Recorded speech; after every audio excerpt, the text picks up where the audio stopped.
The previous basket is under review.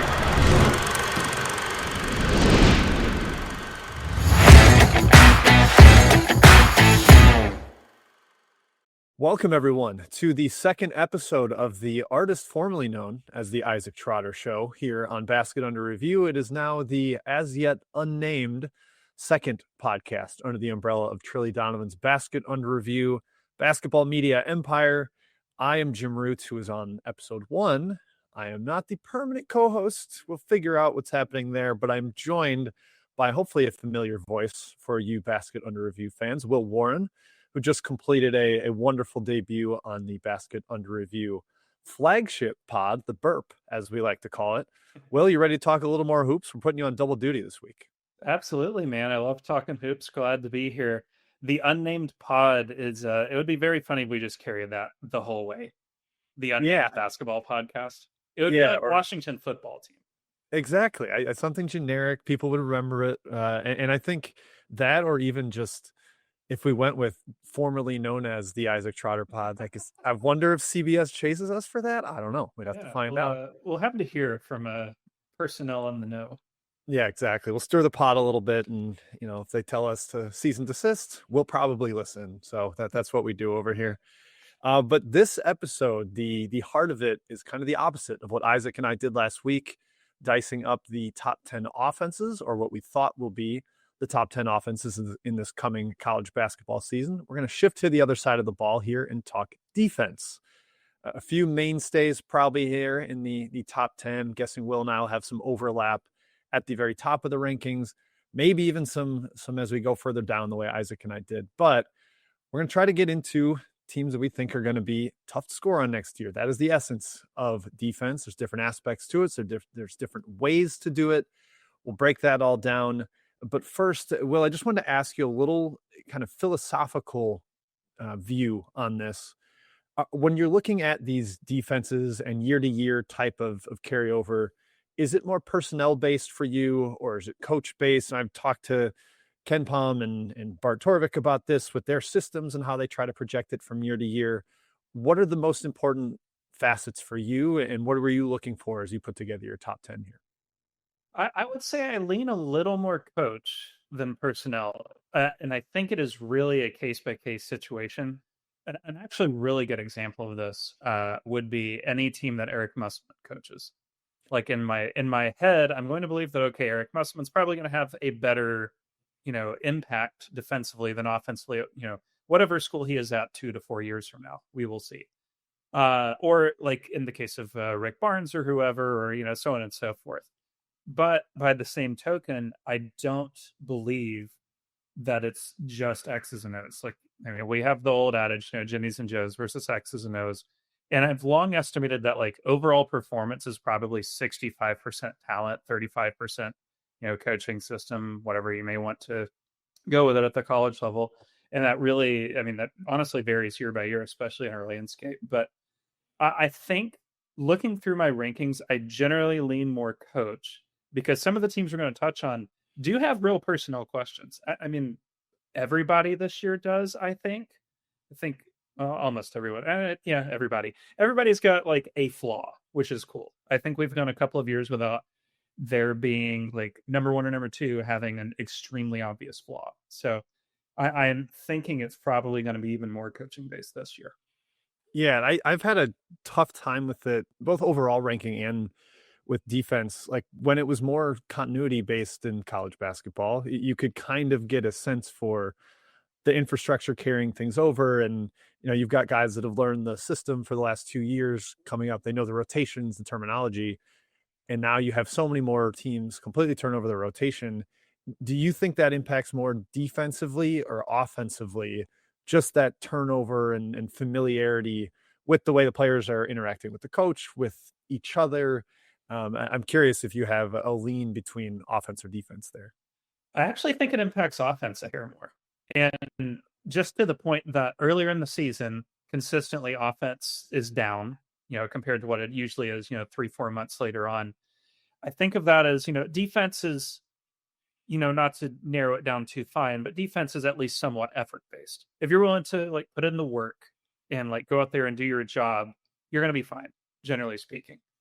But I think offense takes a little more time to gel. Like there's more practice, especially motion-based offenses requires more practice to know your cuts, know your spots, know like where you have to be at this position at this time of the game. So I think defenses feel to me more stable early in the season. But I feel like as the season progresses on, you learn more about the offenses.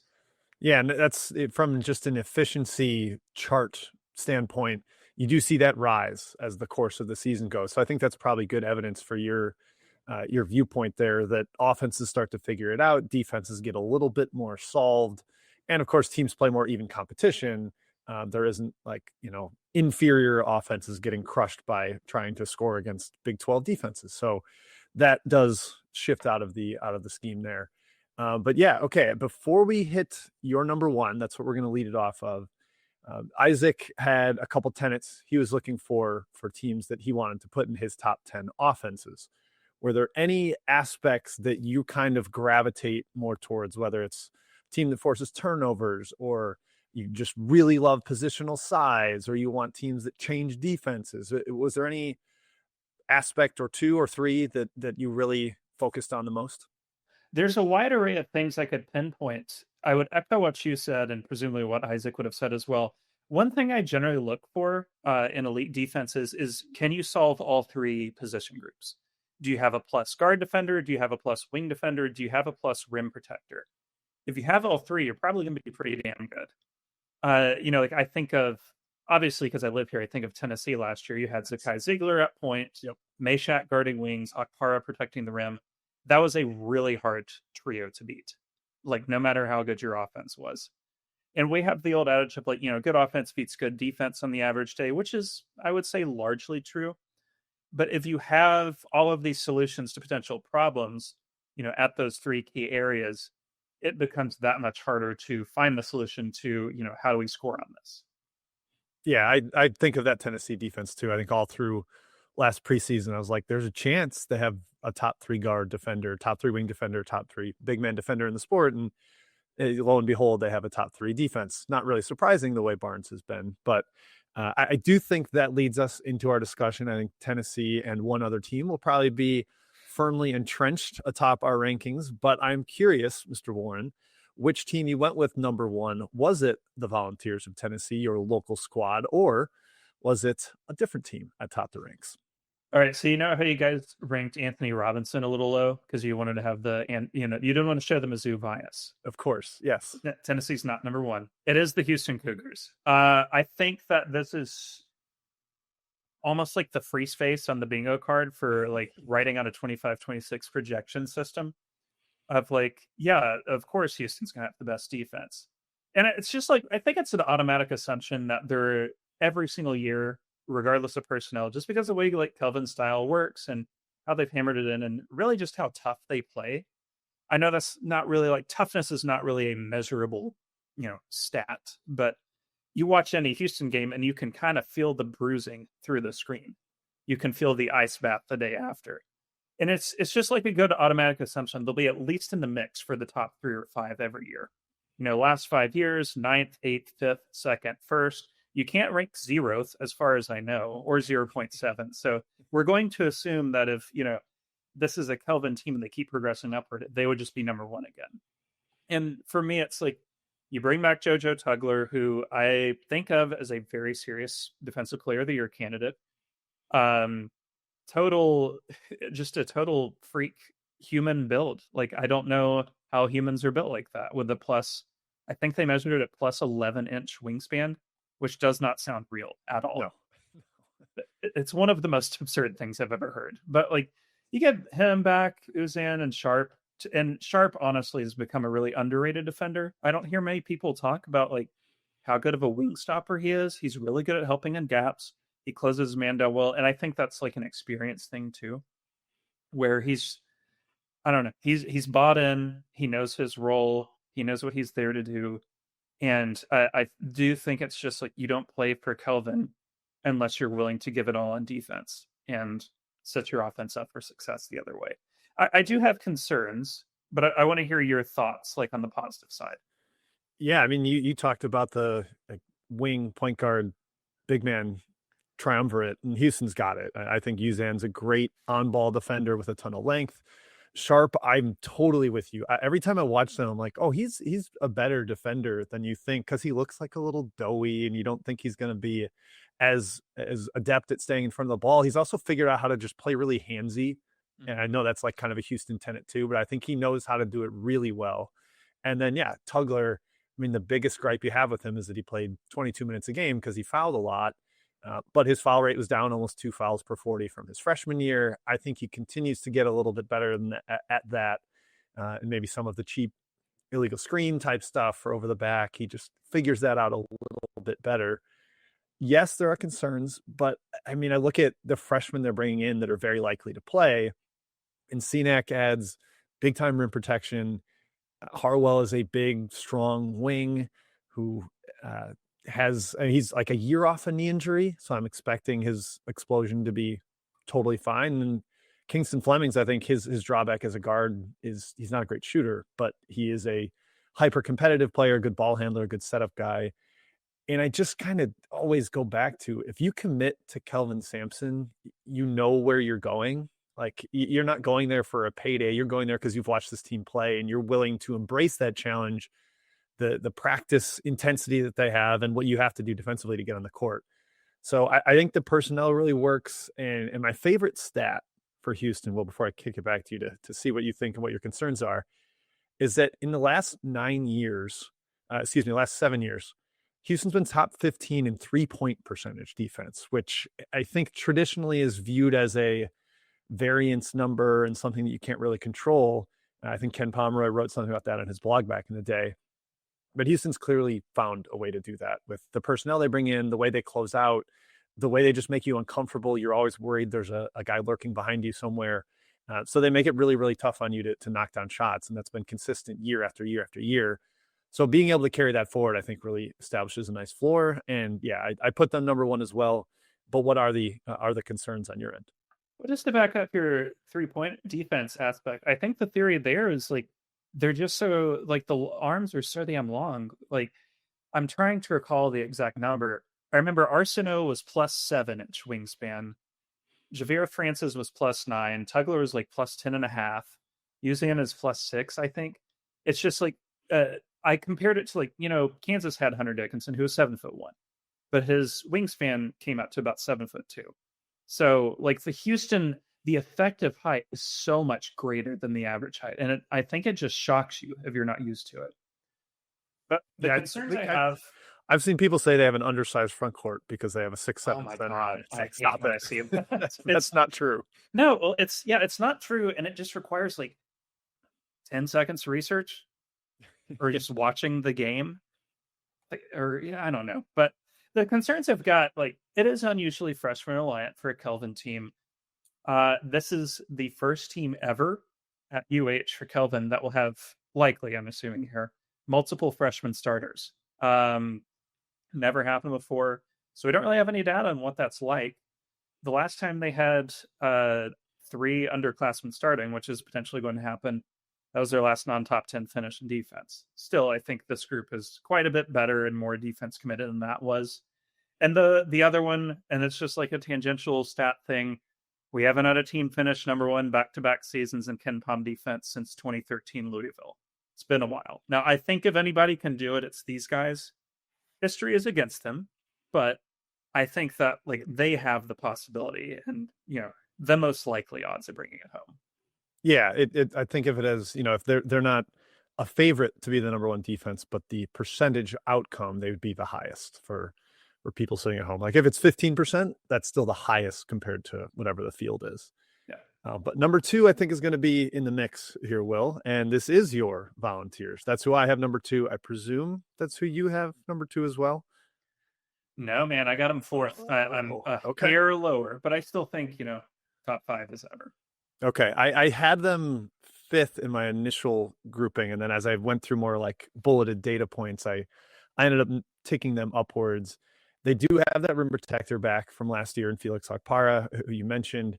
I think Jacoby Gillespie is a great on-ball defender. He had a real high steal rate. He's a part of a top 10 defense that basically didn't play a bench. So he was a key piece of a top 10 defense because he had to play all the time. You mentioned Kelvin's history, last 5 years for Rick Barnes, number 3, number 3, number 1, number 3, and number 5. So clearly he knows what he's doing on the defensive end of the floor, and they're going to be pretty huge positionally too. If Ament is playing the 3, I'm a big fan of Cade Phillips. The reports for Dwayne Brown out of camp are super, super promising. I don't know what they're going to do with the 2. It might not matter. They've had top 5 defenses with Chaz Lanier and Dalton Knecht, so it probably doesn't matter considering the other pieces around him. So I went with the security here of Rick Barnes, a guy who's very consistently in this range and having a rim protector back plus Gillespie on the ball. Why'd you put them at 4? I guess what are the pluses and minuses for the Vols to you? The pluses, I don't think, are ever complicated. Like you said, Elite 5 with Akpara, who apparently is somehow jumping even higher in practices. I do think, like, if Tennessee, I don't know if the Harlem Globetrotters still do this, but when they used to do like the 12-foot dunk or whatever, when they would like come through, your town in the like 750, capacity arena and do their thing, I think Akpara could come close. I don't know that he would get there, but he would come close to completing the 12-foot dunk. Gillespie, I just looked it up while you were chatting. Second highest defensive box plus minus in Maryland history last year. How do you expect from a guard? High on Bruno Fernando, by the way. He's a big boy. Yeah. So, I mean, for a 6'1" guy, that's pretty crazy. The main question I have is you're obviously going to get a much greater offensive production out of the 3 spot this year, if it's Ament, versus Jemai Mashak last year. Big change for the better there. I know that Ament is going to be a plus defender down the road. I do have some concerns with the frame. And with that, is he going to have the capacity to exert energy and stay with bigger wings in SEC play? Because the SEC is not short on beefy wings that can back you down, run at you in the post and, drive you, from the perimeter to the rim without much issue. So that's kind of like my one concern. But at the same time, they just kind of fall into the category of trust until further notice. 5 straight top 5 defenses, I think, earns you that right. Yeah. Even without that lockdown wing type piece, they do a really good job of limiting. I was looking at CBB analytics, some of the stat categories, and I called it easy buckets is my definition here. Points in the paint and transition points allowed.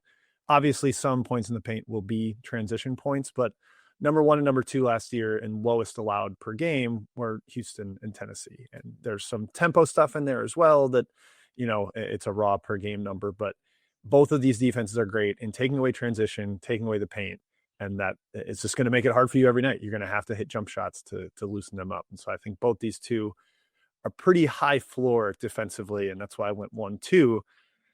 But I'll kick it to you now, Will. Who did you go with as number 2, considering you have Tennessee at number 4? So we've got 2 blanks to fill in here. Well, I've got a bit of a surprise here for some, I think. I have Michigan number 2. I mean, a hearty hat tip to Dusty. Great first year. I don't feel like we should have expected anything less. It's Dusty freaking May. But I think people don't know or perhaps don't realize, like, they were the 12th best defense in America last year with Danny Wolf and Vlad Golden as their, like, every night front court. And love both of those guys, but I would not really describe either of them as defensive maestros. Golden got better throughout college. I thought, he, waxed and waned a bit at FAU, but he was fine last year. He got the job done. But 12th best and 8th best from February 1st onwards, without much in the way of like obvious shooting or, weird, field goal percentage luck mixed in there. So you trade those guys out and you get Yaks, Morez Johnson. Is it Ade Mara? Yeah, Ade Mara. You got to get the Spanish roll it. Mara, yeah. Oh, man, it makes me wish it was Tad Mata. That'd be so good. Yeah. Butler's Tad Mata. Well, he had one of the highest per minute block rates ever recorded in the sport. So he replaced Vlad with that, or with Morez, who was awesome in limited minutes last year for the Illini. If he can figure out his foul issue, that's tremendous because he was really good defensively. Yaks is going to be one of the best two-way players in the sport this year. I mean, I'm excited to see him in Dusty's offense and on Dusty's defense because, That's a great two-way coach. I love what they've got here, man. They got a good set of, guard defenders. I like Cadeau on defense more than offense. Cadeau's offense is, we'll charitably call it frustrating. I think there are, more derogatory terms to call it, but I would go with that. Roddy Gale is quietly excellent connective tissue on D as well. That's why he played so much despite shooting like garbage down the stretch of the season. It's just a really high floor and even higher upside to me defense where if they can, all figure it out and all be in the court at the same time, and they've got a bit of a front court issue to figure out with Yax, Johnson, Mata. But if they can figure that out, and I don't think Dusty's going to struggle to, it's a really freaking good defense. Offensively, I'm not sold, I'll be honest, but that's another discussion. Defensively, I would be shocked if this is worse than like 6th at year's end. Yeah, they were the team I had too that I ended up dropping. I think I have the 5th now, but I had them too, and it's because I think having 2 monsters that can protect the rim on the court basically at all times, or if they play Shedder at the 4, it's probably with Mata, who is absurd, like a 7'3" beanpole who has really good shot blocking instincts too. It's not just the size with him. So yeah, being able to take away the rim and knowing that that's going to be tough to score around there, you're going to have to knock down jump shots over the top, and they can play some of that drop coverage. And you typically want really sticky on-ball defenders in drop, so they can chase around the screen and stay right behind you and not give up easy pull-ups. And I think Burnett and Gale are pretty good at that, and I think Cadeau is as well. And he's played in some drop coverage at North Carolina, so he's familiar with it. I think it adds up to a top 5 defense as well. I'm on board. Just being able to control the interior is so underrated, and I think that's why I loved Auburn going into last year, was just two-way rim dominance, and I think Michigan's going to have that, and especially on defense. So yeah, we have some commonalities as we go through this here. I've given my 1, my 2, and my 5. I believe you've given your 1, your 2, and your 4. Let's see who we each have at number 3. I'll let you reveal first. All right, my number 3, this is also in our category of crust until further notice. It's the Iowa State Cyclones. It is weird because prior to this, turn of events, taking the Iowa State job, I don't think anyone in world history ever said TJ Otzelberger defensive mastermind. I mean, like, perhaps we were sleeping based on the talent or whatever, but I know at South Dakota State, he was really well known for great offenses. And at UNLV, it was just, it was a 2-year stop. I don't think you can glean much from it, but he's really figured this thing out here that it's just a crazy aggressive, crazy annoying team to play. Like, their post denial is insane. Probably the very best post denial in the sport. I think a step back to form after last year, and it's funny to say that because we finished 13th in defense. How horrible of them. A step back to form, both good and bad, is going to happen this year because the offense, I think, is going to be significantly lesser. But the defense is going to level up. You get Lipsy, Heiss, Jefferson, all back. Momcilovic holds up pretty well, honestly, as like an off-ball defender. Like, you're not going to ask him to do much. He's not going to deflect many passes, but he does his job smartly. He's in all the right spots. You're not asking him to shut down like, an LJ Cryer or whoever, for example. But like, if he stays in his spot and does his role, like, you can hide him just fine. Now, the one thing I will say I have a minor concern about is I'm not sure who the center on this team is. And I know they've got some options. Like, you've got Blake Buchanan, it's funny to think of him after, I would say he was basically run off of your boy Ken English's roster at George Mason. And is now like a pretty big deal. So you got him, you got Eric Mulder, and I don't really know which of those options are better. Like, I'm not huge on either, but at the same time, Iowa State has not required the services of like an A+ world level rim protector in their system. So I think it's going to be fine. Yeah, I'd harken back to last year when I thought Brandon Chatfield, what are they doing taking him to play center in their scheme? And I finished top 13. Maybe that's the reason they went from top 5 to 13th, is not having quite the same back line guy. But I think Buchanan can be the big deterrent. He is, if nothing else, he is large. Maybe not like a super vertical, jumpy rim protector, but he's big. He gets in the way. He had a 6% block rate at Virginia. It's not like he's incapable there. Mulder, I have some questions with, considering he played for bad defenses, was in the horizon, and is a little undersized. But I think you can play some lineups with Jefferson as the 5. He's big enough and solid enough to anchor it. And it's fun to have Iowa State in this conversation because they are a little different. Like, they're so turnover reliant, but they're not going to like repeatedly foul you, which is tough to do, balancing out the aggression without hacking. And Lipsey's as good of an on-ball defender as there is in the country now, especially with Ziegler exiting stage left. Dominic Nelson, I kind of like him coming from Utah Valley in the defensive scheme. You kind of threw some shade at Elliot Cadeau's offense. I will throw even more maybe at Dom Nelson's in the Big 12. But I think he can be a good piece for Otzelberger and his scheme, the pressure, the length that he brings. And Heisey, yeah, I mean, he's sneakily this big-time pest that you can throw at wings, and he takes that challenge on head on, and not the guy you expect to be like this lockdown type defender for them, but he fit in well coming from Northern Iowa, and I think he'll probably start and play big minutes for them because of his defensive contributions. I had Iowa State 8th, mostly because of the backline concerns without it quite as much rim deterrent and shot blocking. Yeah, I can see it for sure. That they are just so long. Like, you look at their starting lineup beyond Lipsey, 6'6", 6'8", 6'9", 6'10". That's going to be a bear to deal with. I mean, even if you slot Mulder in, it's just 6'9" instead of 6'10". They're going to be long. They're going to be aggressive as usual. One guy I am looking forward to seeing is Jamarian Bateman, the 4-star. I've heard his game described as annoying, which is like exactly what I think of when I think of like what you want at Iowa State. You want somebody who's just like kind of an ass on the court. And I think, especially to spell Lipsey and, at the second guard spot, I could see him generating some really quality minutes for them. Yeah, I think Toure too. I've heard similar-ish things. So guys that with the injury they had to Williams in this offseason, they had to figure out what to do with the off-ball spot. Well, if either of those guys is able to be an immediate contributor from the freshman class, it's going to be mega helpful to a team that probably should end up back in the top 10 defensively. And I like when they clash with somebody else that's fully defensive minded. I think back to the Houston game a couple of years ago, and it was 57-53 final, just bricktastic game in Hilton Coliseum. And it just feels right for both those teams to be annoying each other, kind of out toughing as much as they can. Exactly. All right. I will go with my number 3 defense here, Will, and see what you think. It's another sort of institutional type coach, team that's going to have a lot of size.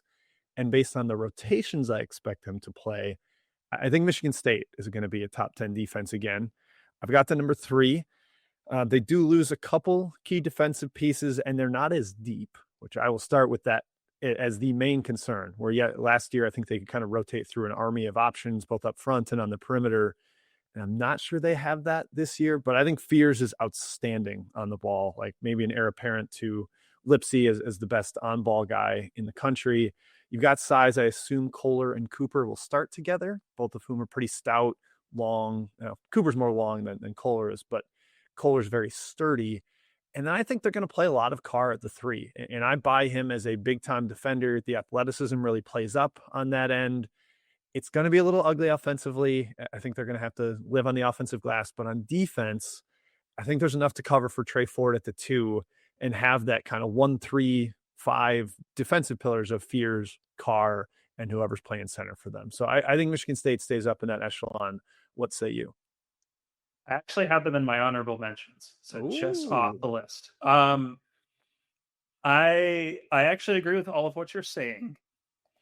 My concern here is that this is actually a multi-fold concern. One, they're going to get to a point in the season where they may not be able to start Kohler and Cooper together, just because it is going to be a spacing disaster on offense. And we are about to be in year 3 of Cohen Carr supposedly adding a jumper. That's new.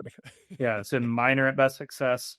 And we know Jeremy Fears doesn't really take jumpers either. He took 1.1 threes a game last year. So that's 4/5 of your starting lineup. That's, I'm just looking at your ongoing roster sheet, which people should pay for. 1.1, 0.4, 1.4, 0.0 3-point attempts per game. I think by necessity, at least one of those guys is going to have to be benched by midseason. And not because they're bad on defense, but because the offense is that bad. Like, it would require some Herculean stuff by Trey Ford to save them. So I had them just off just because I think they're going to have to change a good bit. But the same thing is like, I guess if I were to rank this up to like 15, I would have had them about 12th. I still think they're going to be really good. It's a putrid roster offensively, but like Kohler, Carr, Cooper, that is a really freaking stout front court. And I'm counting Carr as a front court. He's not a wing. Don't do the whole wing thing. He's a center or a power forward in a 6'5" guy's body. If they can spawn like one more option, like one more guy who can like just be 3-and-D basically, then I'll buy all the way in and I'll have them like top 6 or whatever. But they're a weird team where I think they're going to be salty, but they're probably going to turn it over a lot, which is going to lead to some breakout points. And they're in a tough conference. I don't know, man. What John Fendler put in the Discord the other day, where he said he can easily envision them beating 8-seed Vanderbilt 67-58, and nobody remembers it. Like, that is coming. Yeah, absolutely. I mean, they had the opening tip game against Chris Jans in Mississippi State. I think it was 2 years ago, and that's exactly how it felt. Like, oh yeah, these two teams are part of the tournament, but they won't be for long, and they certainly weren't.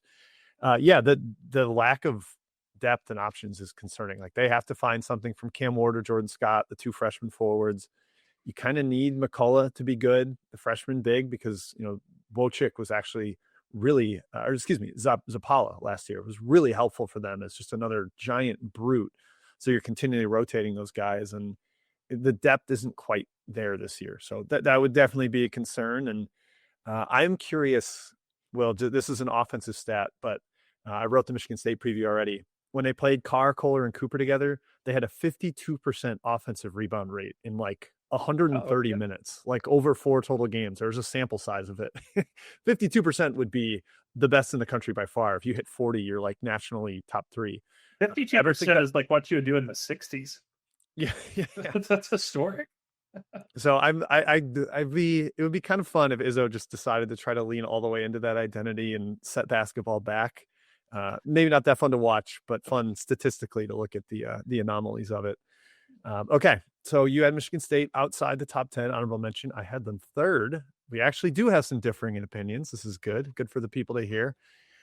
You already gave Tennessee at 4, so I believe we're on your number 5 defense, right? Mm-hmm. Okay, well, feel free to reveal. This is another like trustless candidate that I don't think people think about. It's the UCLA Bruins. Nick Cronin does not design styles of basketball that you would put on like movie trailers. I don't think you can put like what is the composer that does like all of Christopher Nolan stuff? It's not Giacchino. It's Hans Zimmer. Hans Zimmer. You can't like do Hans Zimmer scores to it. It's kind of like the twinkly like Eric Satie pieces that you fall asleep to, and you're just like, oh. I mean, yeah, sure, fine. But the thing is, like on the defensive end, it whips like every year, and especially last year, they got to a 7 seed entirely because they were awesome defensively, and they did that. Like Dylan Andrews is good, but you just replace him with Donovan freaking Dent for lots of money, and that's a really fun way to continue the perimeter aggressiveness they've explored when they've been at their best. Like the 2 best Bruin defenses for my money are 2023 and last year under Cronin, and this seems to be in that realm of, they're going to be hyper aggressive. I would have to wager they could be the only one. I didn't bother to run this out. Got to be the only roster scheduled to start 4 players with 1.3 steals per game or more in the most recent season. Oh, which is I'll comb through the roster sheet to check this one out. Yeah, if that's accurate. I mean, they're going to be hard as hell to break down on the perimeter and in the paint. And I really love the diversity and depth they've got on that roster. It's just like there's a lot of good solutions to problems. Like you've got Dent out there. I have to say, because I have not heard anybody really compliment him for this, Sky Clark took a massive leap forward for me last year. I thought he finally leaned into what he should be, which is, strangely enough, a 3-and-D off-ball guy playing completely unlike he played his first 2 years. So you got to tip the cap. He found his niche, and college hoops. So that's good for him. And I like Daly. I like Bilodeau. Even Bilodeau and Daly both are not really rim protectors, but they're solid defenders. They get the job done. Getting Xavier Booker for Michigan State is a really interesting flyer to me as well. Great per minute block numbers. Just never saw the court at MSU for a variety of reasons. I think that they're going to be pretty stout again. My main concern just being, are you willing to break up the Daly Bilodeau front court combo for Super Bowl? Because it's awesome when it's together and when it's humming. But I would think you would agree neither of them would be your top option for rim protector on the roster, which is obviously Booker. So that's tough to figure out, but I trust Cronin. It's another thing of the upsides, the floor is already built in, the upsides there. Though I really do wish selfishly they could have brought in True Washington, because I wanted that combo to last forever. Yeah, that would have been fantastic. Obviously, continued defensive backcourt. One of the only teams to rank in the top 50 in adjusted tempo and still really highly defensively. That was New Mexico last year. Mm-hmm. It's just hard to do, to play that fast and give up a bunch of transition possessions and still be good defensively. So I actually view this UCLA team a little more like 2021 for Cronin, where it tilts more offensive, which is the major exception to the Cronin rule, where it's like, 15 out of 16 years, his defense is better than his offense. It probably hinges a little bit on how fast he plays with Dent. Does he let him run? But I think if Daly and Bilodeau is more offensive pieces, they lose the luxury of Mata, who we were talking about with Michigan, and how much of a cheat code he is as the shot blocker. And then I think Kobe Johnson was like Mick Cronin's favorite player the past 5 years. Maybe Jalen Clark as part of those elite defenses too. But like the switchable wing, guard up, could guard down the lineup. He went and scooped him from crosstown rival USC, I think, because he loved his game so much. I'm not sure who the wing stopper is going to be on this team. Maybe you get it from Clark, but he's a little smaller. I don't know if it's Jamar Brown or Trent Perry. I think Isaac voiced some affinity for Brandon Williams, who redshirted last year, and he's kind of got the physical attributes for it. So I'm curious. I'm curious there because Booker, foot speed, not great. I think that was part of his lack of playing time, but he does have the length. So with Cronin as the coach, it's very possible. And I don't want to spoil anything here, but it's a little similar to maybe St. John's, where the personnel, I think there's some really good offensive players, and the coach is a defensive mastermind, and there's going to be a little push-pull between those two. But yeah, I didn't even have UCLA in my honorable mention. So interesting. I like maybe I went, diversity in thought. Exactly. It's good to have that. We don't want groupthink here on Basket Under Review. We try to bring different takes to the table. Sorry. The podcast to be named later. Exactly. Just to the network. The network. Yes, exactly. Okay, so you had UCLA 5th. I gave away Michigan as my 5th. The other top 5 team I have, I'm curious where you land, is Florida. Another team I view as very high floor defensively just because of the immense size that they have. They're basically going to have 2 big dudes on the floor at all times. The smallest lineup they'll play is Tommy Houck and Alex Condon together. And I look back at the lineup combination numbers, and when those two played together last year, which was always at the 4-5, Houck didn't play the 3. They actually had a defensive rating lower than their normal defensive rating. So I don't think that's any fall off defensively. Chinyalu and Handlock are both giant. Now they're not super mobile, and I think some teams try to pick on them and spread them out in ball screen coverage. But I think they'll be huge with Houck playing the 3. I think Flan's a pretty good defender. You'll have to cover for Xavier Lee a little. I think he'll compete, but he's pretty slight, and he can be bullied a little bit in the SEC. CJ Ingram, a nice incoming piece in the freshman class. Just between the size and they were top 10 defense last year, I think they'll get there. I will mention with them in Michigan State earlier too. Both those teams I think did benefit from 3-point percentage variance a little bit. So there's maybe some regression coming in 2 of my picks here, but this is one I'm really leaning on the interior and basically having a rim protector around the rim at all times. Where did you land on the Gators? Again, honorable mentions for me, just outside. I like, obviously, the front court. I think you'd be kind of done if you didn't like the front court.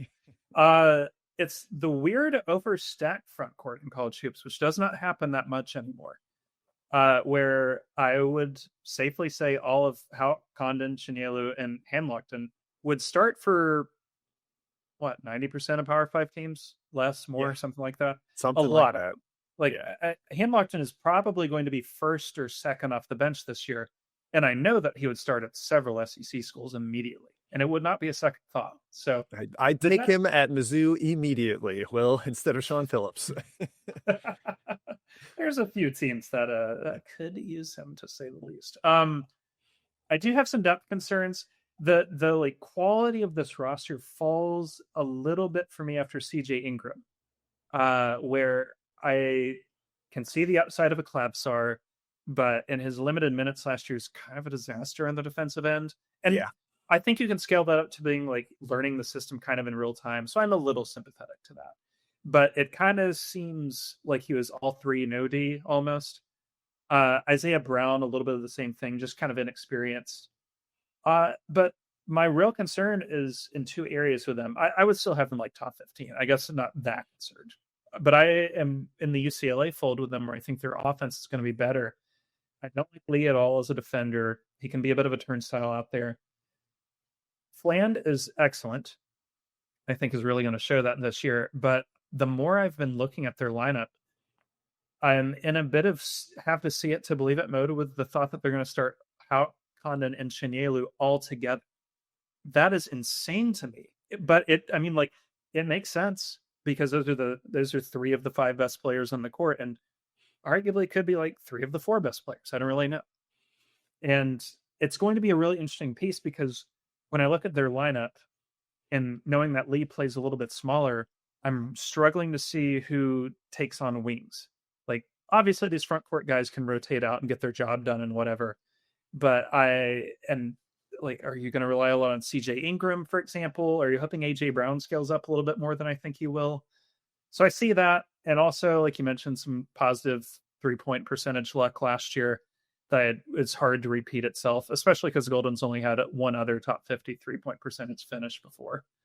I still think they're going to be really good, but perhaps not that elite level. Yeah, the backcourt, and especially the wing, I think is worth mentioning. I mean, I filtered their on-off stuff for the last 10 games, and when Richard left the floor, the defense really struggled because they didn't have like the big wing defender. Martin, I think, is a monster defensively. Elijah Martin was, because he played bigger than he was. He was a tank engine, but he doesn't. They don't have that. You know, if you go from your 210-pound Elijah Martin to 175-pound Xavier Lee, and I think defense or opposing teams are excited to play against that as the switch over. And yeah, how chasing threes, we'll see how that goes. I think coming into last year, there's a lot of chatter they might try to play him there, and then it never happened. He played like 7 possessions there all season or something at the 3. They didn't even try it. And the fact that they didn't and still won the national title, I mean, it would maybe say that they knew it wasn't optimizing of their team. So we'll see how it works. Just leaning, I guess, on the same stuff, same points I made with Michigan is the rim dominance. So we'll see if they're able to pull that off. All right, now we go. Let's also note that hold on, is Olivier Rioux, is he playing this year? That could be now. Imagine this for a second, if you will. Little Xavier Lee, Houck at the 2, Condon, Chinyelu, and Olivier. Just play him at the Now, whenever you play North Florida or whoever, I think they should roll that out. It's worth a try, and the sickos will watch. Give us some of those possessions, Coach Golden, and we will tune in. Yes. So if you're listening, Coach Sapphire and whoever, just feed us sickos a couple possessions of that, just for fun. Okay, let's go to your number 6 defense, Will. I haven't heard as much talk about these guys on the defensive side this summer. Duke. I got Duke number 6. I have little. I know 6. I'm with you. You had him 6 too? Yep. Okay, perfect. Yes, it's unnoticed a little bit, but Shire's first 3 defenses, 16th, and I think top 5 last year.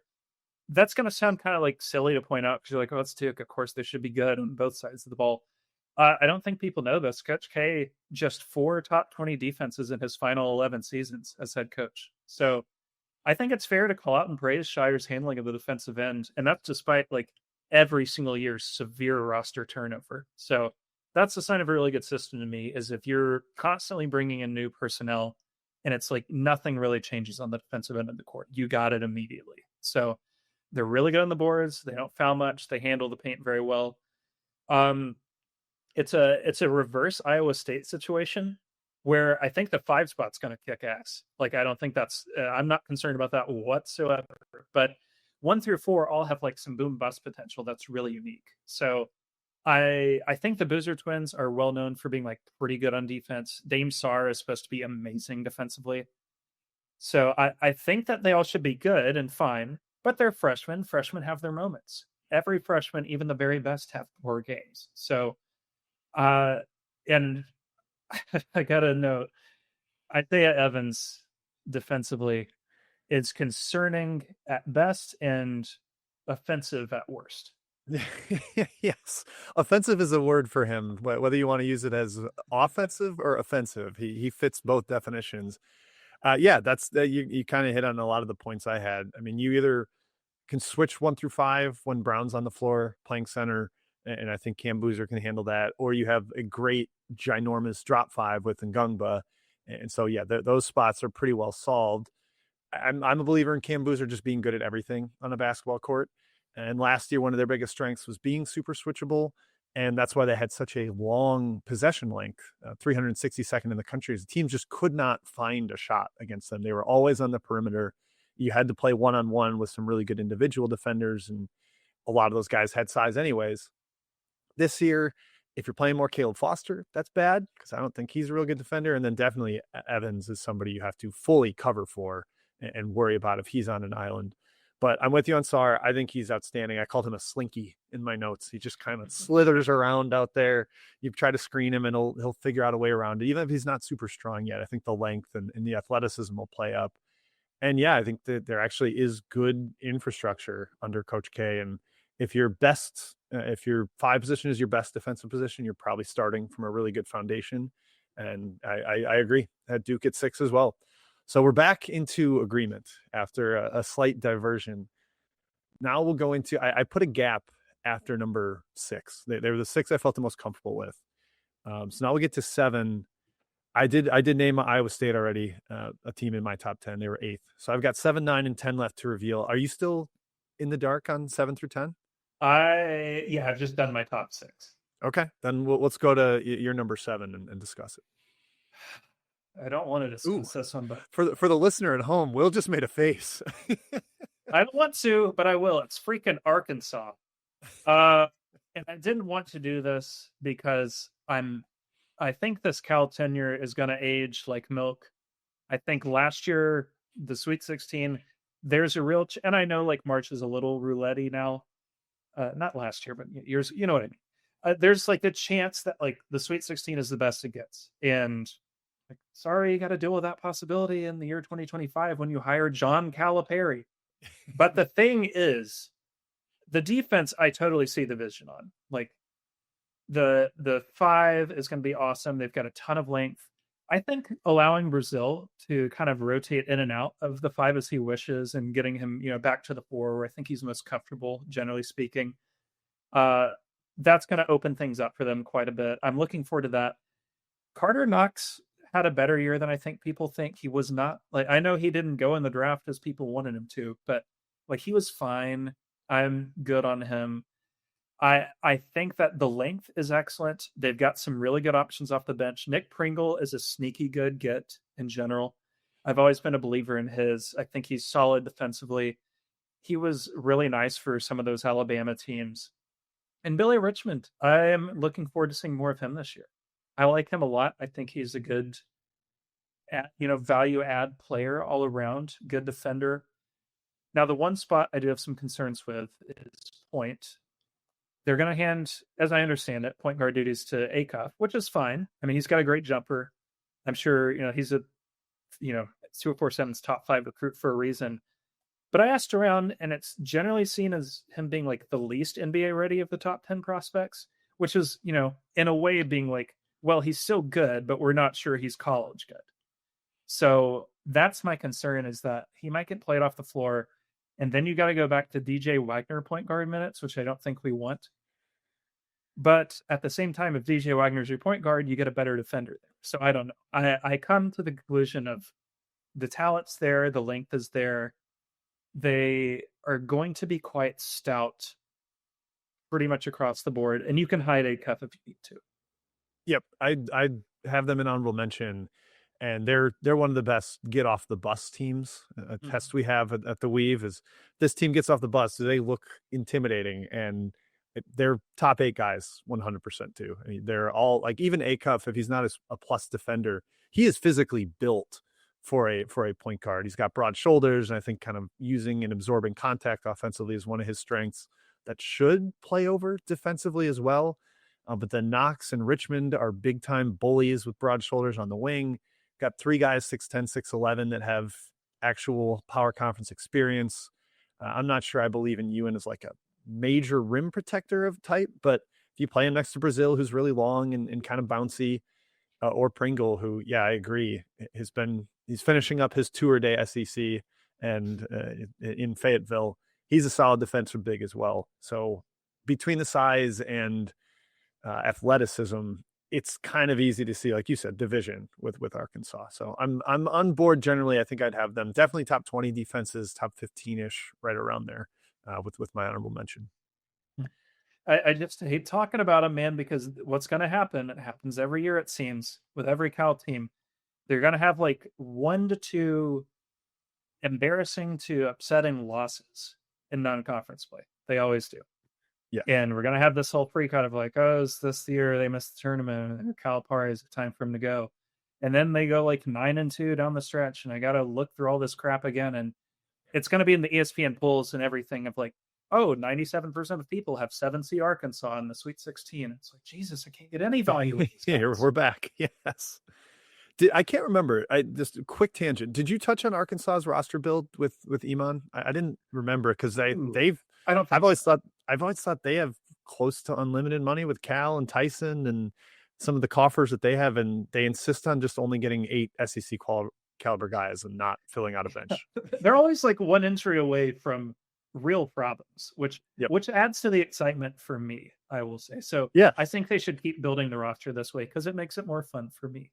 Exactly. And then that is one big thing I wrote in their preview for the written basket under review previews. I will say they are an injury away from real concern. All right, number 7, I went with Kansas here.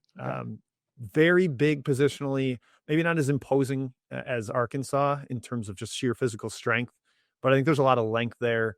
Bill Self had them just outside the top 10 this past year with Hunter Dickinson as the ground-bound, slow-footed anchor. And I know he's a deterrent, but I am a big buyer in Badunga as you can switch with him if you want because he's mobile. You can drop him back and let him be a super bouncy shot blocker, rim protector type. Peterson's huge at point guard. I think Melvin Council is going to be an awesome defender now that he's not playing 41 minutes a game and having to lead the offense and play point guard. Trey White's a solid contributor on that end. I worry about Dawson. I worry about depth on the perimeter. But their backup center has a 7'7" wingspan, I think. Paul Mbia is massive, the guy they brought over from NC State. Bryson Tiller Reeds is a pretty stout rebounding type. And Bill Self's had some really good defenses, though he's been 11th at the best in the last 5 years, hasn't quite cracked the top 10. But I think this personnel can do it. What do you think of the Jayhawks? I had them 9th, so I'm on them as well. I've made it kind of clear on Eamon's show. I'm at least this dates back to one of my favorite references of all time, which is I don't remember the guy's name, but some SEC football commentator saying he was 1.5 feet in on Joe Milton as Tennessee quarterback in like August 30th or whatever, and then Joe Milton could not throw a 7-yard out. I'm at least 1.5 feet out on this Kansas roster. I really hate the build, and I'm alarmed at the rate to which Bill Self seems to be committed to his ideals offensively. By the same token, this defense is going to rock because you got Badunga at the 5 who it's going to go a little underhyped, and I'm not sure he can generate the stats or the minutes for it. But per minute wise, I would think should be a contender for Big 12 Defensive Player of the Year. Darren Peterson has consistently graded out really well on the defensive end. I like Melvin Council a lot. Trey White, underrated add too. Every player in that top 7, I think, is going to be a plus defender. Whether it's plus beyond Badunga or just plus, they're above average, remains to be seen. I think Badunga is the one guy where I'm that's an A+ defender. The rest I'm not totally sure on. But I think everybody's going to be at least good, and that does matter a lot in the Big 12. And it's going to matter a lot in a year where I think, like, quite frankly, they're going to have to win a lot of like 61-55 type games to get to the Kansas level people think of when they hear the word Kansas. So it's a lot riding on the shoulders of Peterson. The funny thing here is that the team they remind me most of, and no one is going to want to hear this, is the 2022-23 Tennessee team that was abominable to watch offensively, but like just kept winning games and made the Sweet 16 because they were that good on defense. I can absolutely see a season like that for Kansas. Yeah, it's this weird roster of we're going to play small ball with Trey White at the 4, but we also can't really shoot. So I don't know what the appeal is there, but defensively, I see it. It's very positionally malleable. You got big guards, and like you said, a plus defender, I think, in Badunga, and he's going to thrive playing without Dickinson. They tried to shoehorn those guys together a couple times last year.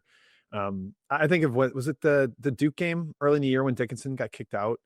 And Duke didn't score for like the last 6 minutes. I had the over in that game. That's the reason I remember. And I did not win because Kansas defense suddenly locked totally down. And I think that's maybe foreshadowing for what we see with this defense coming this year. I kind of think also, like, you don't want to pin it on this, but like, is there a little bit of a post-high, like Bill Simmons' voice here? Is there a little bit of nobody believes in us with Kansas? A little bit of post-high? Yeah, I think I've kind of compared to Izzo's resurgence last year, where people kind of shoveled dirt on, oh, he can't handle this era. And I think some people would point to, well, Jace Richardson was unbelievable as a freshman. That's what saved him. He's got Darren Peterson. So I think it's entirely possible Kansas could follow that same trajectory, led by the defense and a star freshman guard. I see maybe some parallels there. And by the way, 6.2 defensive box plus minus for Badunga in conference play last year, 4th best in America. That's really good. That's as really a freshman. Good. The only freshman better was Cooper Flagg, and I think we like Flagg a lot defensively. Yep. Yeah, Flagg was pretty darn good. Yes, I had written on sub 100 defensive rating when Badunga played without Dickinson. So sub 100 is very good for those keeping track out there, especially last year when it was the most efficient year in the sports history. Okay. 2 left on each side, or do you have 3? 2. I've got 8 and 10. Okay. All right. I've got 9 and 10. Hit us. What do you got for us, Mr. Warren? Number 8. So in line with such classics as a 23-24 MSU, 2017-18 Texas A&M, and our aforementioned 2023 Volunteers, I think USC is going to be nigh impossible for the ball knower, the what's that friggin' account? CBK report. It's going to be nigh impossible for them to evaluate because they're going to be, let's just pick a number, 73rd in Ken Palm offense at year's end. I think they're going to suck offensively. But we're going to get to a point in the season where you, me, and like everybody else with a KenPalm.com subscription is like, you got to take these guys seriously as a Sweet 16 threat. Because it's a two-way sport. I'm under no illusions this offense is going to be something I enjoy watching. I'm under no illusions that most USC games are going to be something I want to watch in general. But with that being said, you got Baker Mazzara, who's like, I do think, and I mean this in a kind way, not in a rude way, should be like part of a brain study in 70 years. Like I would like to know how it got to that. Like, you know, what events happen, like, because it's great. I love it for college hoops. I don't know that I can handle it as a fan, but I love it for college hoops. But the point here is the positional size is insane. You go 6'5", 6'7", 6'7", 6'9", 6'10", 6'7", 6'6" as your first 7 players in the ongoing roster sheet. And like, I think Jordan Marsh is going to kind of have to play a good bit just out of necessity. And that's fine because he was a good perimeter pest for UNC Asheville anyway. I don't think his stats will get the same here, but he can hold up pretty well. You've just got like a lot of length on this team. I think teams are really going to struggle to shoot over the top of him.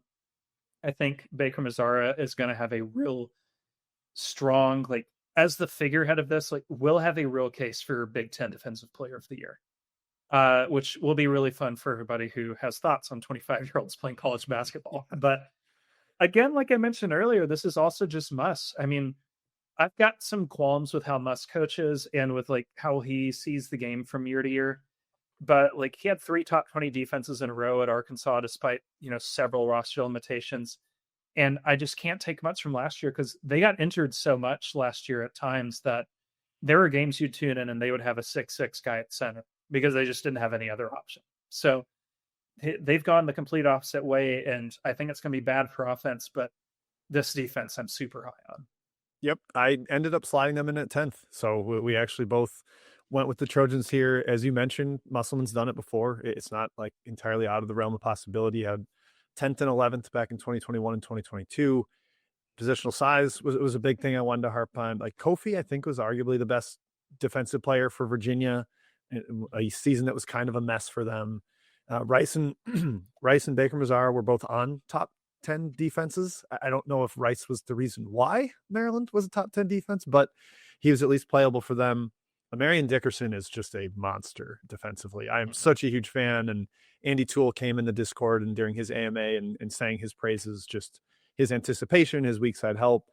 And then you've got this random smoke grenade you can just throw into the mix in Gabe Dines every once in a while where you're like, something's not working. Instead of a zone wrinkle, we'll try the 7'3" wrinkle. And I'm calling him 7'3", not 7'5".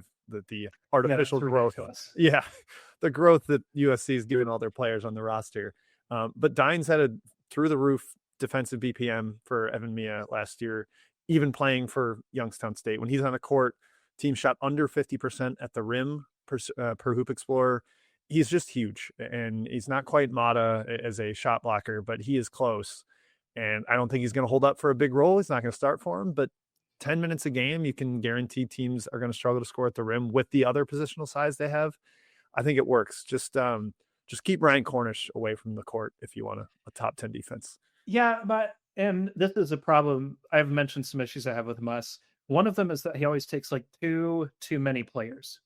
Like, I mean, you look at this roster, I'm counting 11 guys who played 20 minutes or more a game last year, along with 2 top 50 freshmen. I mean, like, that's not 2006 anymore, my friend. But like you said, Dines, it's just like, there are going to be games where he might rack up a DNP just because you can't rotate him out to the perimeter. But by the same token, there's going to be games where he plays like 15, 20 solid minutes and just adds the post protection and rim protection you sorely need in that game. And he's going to be, like you mentioned, a really fun wrinkle in particular against some of these larger Big Ten teams. I think he's going to throw some of them for a loop. Yeah, I think I can't wait to see Michigan versus USC because you're just both going to throw out Mata versus Dines and have these gigantic towers hitting their heads on the net and see how it all plays out.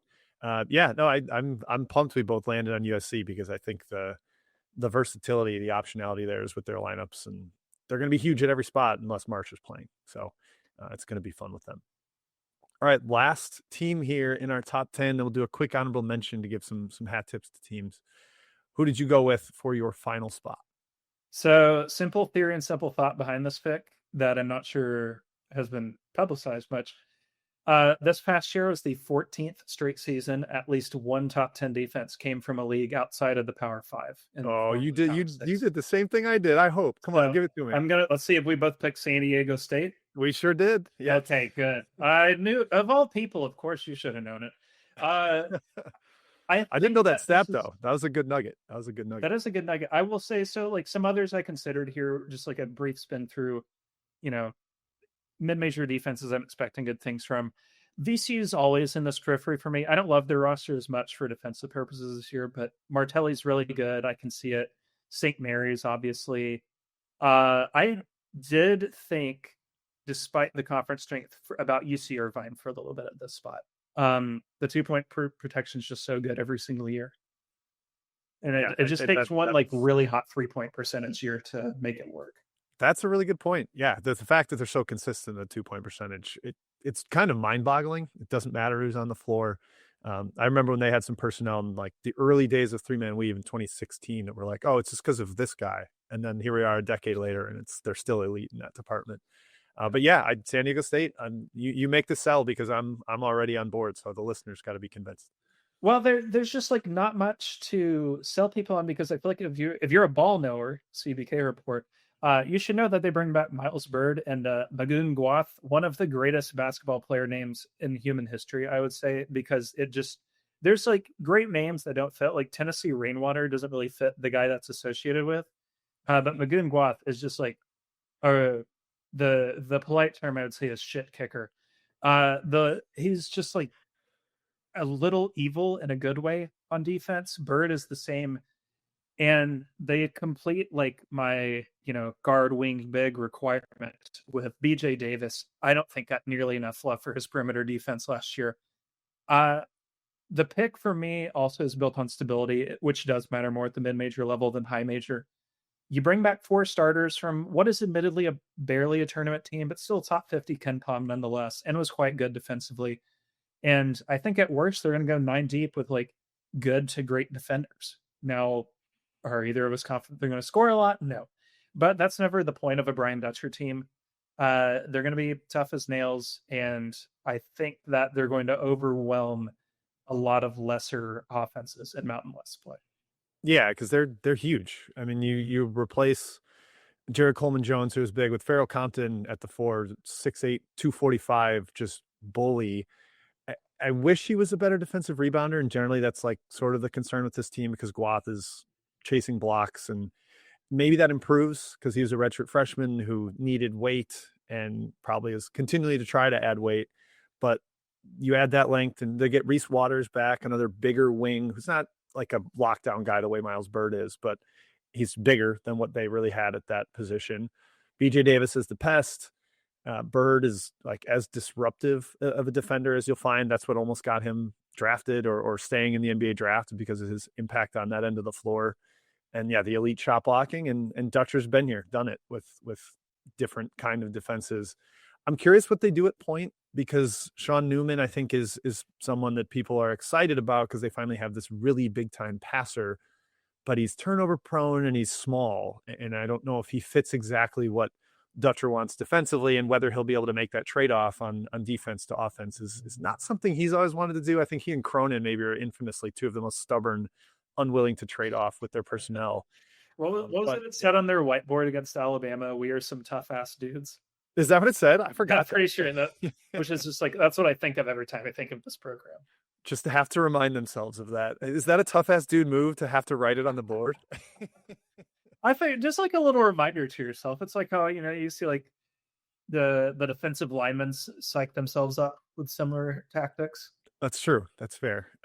Okay. Well, yeah, I mean, we were both right there, and between Davis, Bird, Guath, there's your guard, wing, big man pillars, and a coach that's done it. I'm on board. Yeah, they were 16th in defense per KenPom last year. They weren't that far off, and I think they can improve with the continuity and with Guath getting another year under his belt, more strength. Okay, let's do a quick rattle off of the honorable mention. And we missed Arizona in the offensive pod. I think that was a big, fairly big oversight on our part. Hopefully we can cover all the obvious ones here, Will, but I'll give you first shot at your list. I'm just going to skim through a few really quick here. So we mentioned Florida earlier, Michigan State. The team that I would have ranked 11th if we extended it that far would have been Cincinnati. I don't like much of anything about Wes Miller's roster building strategy, and not to be rude, but I do feel like it's a key reason why he may be looking for a new job soon. But they've got a wing demolisher in Sincere Harris, guard killer Day Thomas. People also underrate Jizzle as a defender. I gotta say, I think he's pretty solid on that end. Don't watch him play offense. Is it Mustafa Tiam? It's Tiam or Cham. It might be. I'm not 100% sure. I'm not 100% sure. I love him as a rim protector. Really, really in on him. You get him from a fellow Big 12 school where he was quite good last year. He is asked to do a lot for UCF to clean up so many messes last year. Yeah, Keyshawn Hall was spilling things in the aisles, and they were just calling an emergency cleanup. Yeah. It was the molasses spill on the highway nonstop. I think that he's going to really be relieved at like comparatively how little work he has to do to fix things. Like the structure here is just so much better. So I think that's going to be a really stout group. Obviously, whom amongst us isn't looking to 40th overall, 10th defense, 75th offense, Cincinnati, the same as every other. Yes. Indeed. Couple others I would shout out.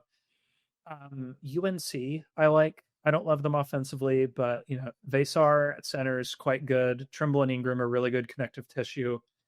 I wish I trusted Keon Evans more at point to be a solid defender, but I think he's going to be fine. I'm actually more worried about them offensively, to be honest. NC State should get a mention just because they have Terrence Arsenault. I forgot about them entirely. I'm glad you said them.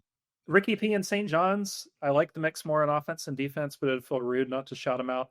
And I put this in our Discord today. I thought about Miami for far longer than I would have guessed, just because, Drew Washington and Ernest Uday, that's about as good of a guard and big defensive combo as you can find. And if Shelton Henderson is as good as some claim he is on defense, they're going to be awesome. But again, freshman, and there seems to be a little bit of dissension on that front. So I'm going to hold out on that, but I still like them more than I thought I would. Yeah, and they're one too where personnel gets me there, but we talked about how much we think coaching matters, and I don't know what Jai Lucas and his staff are defensively, so that's one I kind of held off on as well. Personnel wise, I got close with Kentucky if I knew Jaden Quaintance was going to be healthy the whole season, because I think you can go Owe and Quaintance and Diabate is such a fantastic multi-positional defender that maybe they get there. Mark Post's traditionally been more offensive than defensive, though. I almost went with St. John's as number 10 before I plugged in USC, just out of respect for Patino, Dylan Mitchell, and Zuby. I think that's such a good foundation, but I couldn't find the good guard defender on the roster, so I ended up excluding them ever so slightly. Arizona's big, and they've got a nice point of attack defender in Bradley. And then shout out to the Discord for this one, Oregon. I wasn't going to consider them, but with Biddle as the anchor and some real bigger wings and forward types, and hopefully personnel that can handle the zone. Apparently, they just couldn't play it last year, which is why Dana Altman really didn't roll it out much. But if they're able to mix defenses a little bit more this year, that should help them. And it just never hurts to have a long-arm 7-1 guy at the rim. So those are the ones I mentioned. The last one I thought about, I'll at least say it because there's so many fans in the Discord. I thought about Illinois without saying they don't have a ton of elite individual guys outside of Boswell, but they're going to have a ton of size on the floor. They know they're just going to drop coverage you to death. And if teams don't shoot well against them, they could sneak into the top 10. There is going to be a few games this year where I regret not having Illinois in the top 10. And then there is going to be a game where they give up 97. And I'm like, that's why I didn't put Illinois in. But it is going to be because the opponent shot 60% from three. So they're a really tricky one to evaluate, I got to say, because they don't force turnovers at all. And they're not going to really prevent you from taking the jumper of your choice. So, yep. And as much as I like Petrovic offensively, the point guard coming over, I think he's a rather large negative defensively from what I hear and from what Armin says, our international scout. So that hurts as well. But man, interior defense and at least a little bit of on-ball stuff with Kylan Boswell. All right, that wraps it up for the Unnamed Basket Under Review podcast here. Well, any other shouts you wanted to give? Plug your Rule of 4 article one more time if people haven't seen it. You mentioned Wes Miller maybe on his way out. Read that article for why. Yeah. Read that article for future Fired Coaches of America members. Yes. for anybody that needs to be on notice, check that out and see if you see your name in there. But yeah, thank you everybody for tuning in. We will see and continue to figure out what the fate of this podcast will be going forward.